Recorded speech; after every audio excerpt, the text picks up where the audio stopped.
Cook with Srujani. ಇವತ್ತು ನಾನು ನಿಮ್ಗೊಂದು ಸಿಂಪಲ್ ಆಗಿರೋ ಸ್ನಾಕ್ಸ್ ತೋರಿಸ್ಕೊಡ್ತಾ ಇದ್ದೀನಿ. ಬನ್ನಿ ನೋಡೋಣ. ನಾನಿಲ್ಲಿ ಗ್ಲಾಸ್ ಬೌಲಲ್ಲಿ 3 ಕಪ್ ಆಗೋಷ್ಟು ರಾಗಿ ಹಿಟ್ಟನ್ನ ತಗೊಂಡಿದ್ದೀನಿ.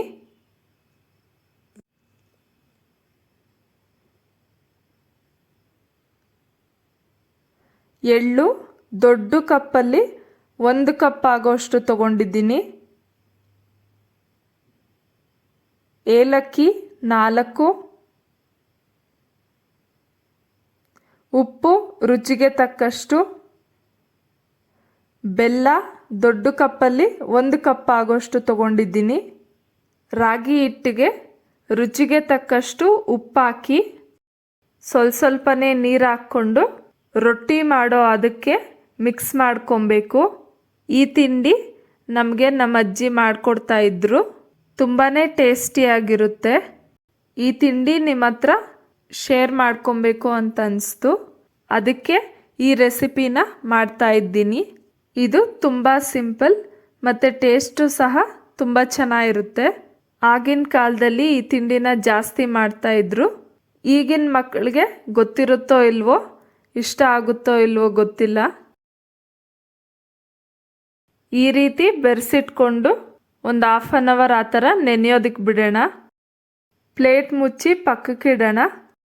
ಸ್ಟವ್ ಹಚ್ಚಿ ಹೆಂಚಿಟ್ಟು ಹೆಂಚು ಕಾಯೋದ್ರೊಳಗೆ ನಾವು ಬೆರೆಸಿಟ್ಕೊಂಡಿರೋ ರಾಗಿ ಹಿಟ್ಟನ್ನ ಉಂಡೆ ಮಾಡಿ ಇಟ್ಕೊಳ್ಳೋಣ. ಈ ಶೀಟು ರೊಟ್ಟಿ ತಟ್ಟೋದಕ್ಕೆ, ಒಬ್ಬಟ್ಟು ತಟ್ಟೋದಕ್ಕೆ, ಅದಕ್ಕೆಲ್ಲ ತುಂಬಾ ಯೂಸ್ ಆಗುತ್ತೆ. ಈ ಥರ ಶೀಟು ಮಾರ್ಕೆಟಲ್ಲಿ ಮತ್ತು ಅಂಗಡಿಗಳಲ್ಲಿ ಎಲ್ಲ ಕಡೆ ಸಿಗುತ್ತೆ. ಈಗ ಈ ಶೀಟ್ಗೆ ಎಣ್ಣೆ ಸವರಿ ರೊಟ್ಟಿನ ತಟ್ಕೊಬೇಕು. ನಾವಿಲ್ಲಿ ರೊಟ್ಟಿನ ಮಂದಕ್ಕೆ ತಟ್ಕೊಬೇಕು, ಜಾಸ್ತಿ ತೆಳುವೇನು ಬೇಡ. ಈಗ ಹೆಂಚು ಕಾದಿದೆ. ನಾವು ತಟ್ಟಿರೋ ರೊಟ್ಟಿನ ಕೈಗೆ ಹಾಕ್ಕೊಂಡು ಈ ರೀತಿ ಹೆಂಚು ಮೇಲೆ ಹಾಕ್ಕೊಬೇಕು. ಲಿಡ್ ಮುಚ್ಚಬೇಕು. ಲಿಡ್ ಮುಚ್ಚೋದ್ರಿಂದ ರಾಗಿ ರೊಟ್ಟಿ ಚೆನ್ನಾಗಿ ಬೇಯುತ್ತೆ. ಒಂದು 2 ಮಿನಿಟ್ಸ್ ಆದಮೇಲೆ ಇನ್ನೊಂದು ಕಡೆ ತಿರುಗಿಸೋಣ. ಸ್ಟವ್ನ ಮೀಡಿಯಮ್ ಫ್ಲೇಮ್ನಲ್ಲಿ ಇಟ್ಕೊಂಡು ರೊಟ್ಟಿನ ಸುಡಬೇಕು. ಇದಕ್ಕೆ ಎಣ್ಣೆ ಏನು ಹಾಕೋದೇನು ಬೇಡ, ಹಾಗೆ ರೊಟ್ಟಿ ಸುಡಬೇಕು. ಆದಷ್ಟು ದಪ್ಪಕ್ಕೇನೆ ತಟ್ಕೊಳ್ಳಿ. ಮತ್ತು ರಾಗಿ ರೊಟ್ಟಿ ಬೇಯೋದು ನಿಧಾನ, ಅದಕ್ಕೆ ನೀವು ಎರಡೂ ಕಡೆ ಚೆನ್ನಾಗಿ ಬೇಯಿಸ್ಕೊಬೇಕು. ಸುತ್ತೂ ಚೆನ್ನಾಗಿ ಬೇಯೋ ಥರ ಪ್ರೆಸ್ ಮಾಡಿ. ರೊಟ್ಟಿ ಚೆನ್ನಾಗಿ ಬೆಂದಿದೆ. ಒಂದು ಪ್ಲೇಟ್ಗೆ ಸರ್ವ್ ಮಾಡ್ಕೊಳ್ಳಿ. ಅದೇ ರೀತಿ ಎಲ್ಲ ರೊಟ್ಟಿನೂ ತಟ್ಕೊಂಡು ಬೇಯಿಸ್ಬೇಕು. ಎಲ್ಲ ರೊಟ್ಟಿನೂ ಆದಮೇಲೆ ಸ್ಟವ್ ಆಫ್ ಮಾಡಿ ತಣ್ಣಗಾಗೋದಕ್ಕೆ ಬಿಡಬೇಕು. ಎಲ್ಲ ರೊಟ್ಟಿನೂ ತಣ್ಣಗಾದ್ಮೇಲೆ ಈ ರೀತಿ ಸಣ್ಣ ಸಣ್ಣ ಪೀಸ್ ಮಾಡ್ಕೊಳ್ಳಿ. ಈ ರೀತಿ ಸಣ್ಣ ಸಣ್ಣ ಪೀಸಸ್ ಮಾಡಿ ಇಟ್ಕೊಳ್ಳಿ. ನಾನಿಲ್ಲಿ ಎಳ್ಳನ್ನು ಕ್ಲೀನ್ ಮಾಡಿ ತೊಳೆದು ಹುರಿದಿಟ್ಕೊಂಡಿದ್ದೀನಿ. ಮತ್ತು ಈ ಅಡುಗೆಗೆ ಬೆಳೆದಿರೋ ಎಳ್ಳನ್ನು ಮಾತ್ರ ತಗೊಬೇಕು. ಅಂಗಡಿನಲ್ಲಿ ಸಿಗೋ ಎಳ್ಳನ್ನು ತಗೊಬಾರ್ದು. ಯಾಕಂದರೆ ಆ ಎಳ್ಳು ತುಂಬಾ ಕಹಿ ಇರುತ್ತೆ. ಅದಕ್ಕೆ ನಾವು ಯಾವಾಗಲೂ ಚೆನ್ನಾಗಿರೋ ಎಳ್ಳನ್ನೇ ತಗೊಬೇಕು. ಈಗ ಅರ್ಧ ಎಳ್ಳು ಹಾಕಿ, ಅರ್ಧ ಬೆಲ್ಲ ಹಾಕಿ, ಏಲಕ್ಕಿನೂ ಸಹ ಅರ್ಧ ಹಾಕಿ, ಮತ್ತು ಪೀಸ್ ಮಾಡಿಟ್ಕೊಂಡಿರೋ ಅರ್ಧ ಭಾಗ ರೊಟ್ಟಿ ಹಾಕಿ ಎಲ್ಲನೂ ಸೇರಿ ಗ್ರೈಂಡ್ ಮಾಡ್ಕೊಳ್ಳಿ. ಸಾಮಾನ್ಯವಾಗಿ ಇದನ್ನು ಮೊದಲೆಲ್ಲ ಒರಳಲ್ಲೇ ಕುಟ್ಟೋರು. ಆದರೆ ಈಗ ಒರಳಿಲ್ಲ ಅಂತಂದ್ಬಿಟ್ಟು ಮಿಕ್ಸಿನಲ್ಲಿ ಹಾಕ್ಕೊತೀವಷ್ಟೇ. ಆದರೆ ಒರಳಿದ್ರೆ ನೀವು ಒರಳಲ್ಲೇ ಕುಟ್ಕೊಬೋದು. ನೀವು ಬೇಕಿದ್ದರೆ ಫಸ್ಟು ರೊಟ್ಟಿನ ಹಾಕ್ಕೊಂಡು ತರ್ತರಿಯಾಗಿ ಗ್ರೈಂಡ್ ಮಾಡಿ ಆಮೇಲೆ ಎಳ್ಳು ಬೆಲ್ಲ ಪೌಡ್ರ್ ಮಾಡಿ ಮಿಕ್ಸ್ ಮಾಡ್ಕೊಬೋದು.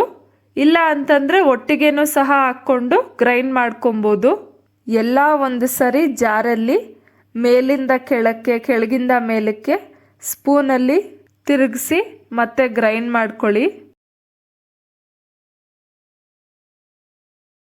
ಈ ರೀತಿ ಆದಮೇಲೆ ತೆಗೆದು ಒಂದು ಬೌಲ್ಗೆ ಹಾಕ್ಕೊಳ್ಳಿ. ಮಿಕ್ಕಿರೋ ಎಳ್ಳು ಹಾಕಿ, ಮಿಕ್ಕಿರೋ ಬೆಲ್ಲ ಹಾಕಿ, ಮಿಕ್ಕಿರೋ ಏಲಕ್ಕಿ ಪುಡಿನೂ ಸಹ ಹಾಕ್ಕೊಳ್ಳಿ. ಈಗ ಇದನ್ನು ಸ್ವಲ್ಪ ಪೌಡ್ರ್ ಮಾಡ್ಕೊಳ್ಳಿ. ಮತ್ತು ಪೀಸ್ ಮಾಡಿಟ್ಕೊಂಡಿರೋ ರೊಟ್ಟಿನ ಹಾಕ್ಕೊಂಡು ಗ್ರೈಂಡ್ ಮಾಡ್ಕೊಳ್ಳಿ. ಸ್ಪೂನಿಂದ ಕೆಳಗಿಂದೆಲ್ಲ ಮೇಲಕ್ಕೆ ಮೇಲಿಂದೆಲ್ಲ ಕೆಳಕ್ಕೆ ತಿರುಗಿಸ್ಕೊಡಿ. ಈ ರೀತಿ ಗ್ರೈಂಡ್ ಮಾಡಿಕೊಂಡು ಬೌಲ್ಗೆ ಹಾಕ್ಕೊಳ್ಳಿ. ಬಟ್ಲಲ್ಲಿರೋದನ್ನೆಲ್ಲ ಚೆನ್ನಾಗಿ ಒಂದ್ಸರಿ ಮಿಕ್ಸ್ ಮಾಡ್ಕೊಳ್ಳಿ.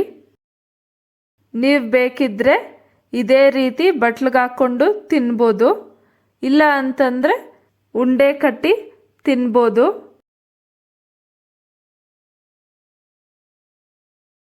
ಈಗ ಹಳೆ ಕಾಲದ ಡಿಫ್ರೆಂಟ್ ಸ್ನ್ಯಾಕ್ ರೆಡಿಯಾಗಿದೆ.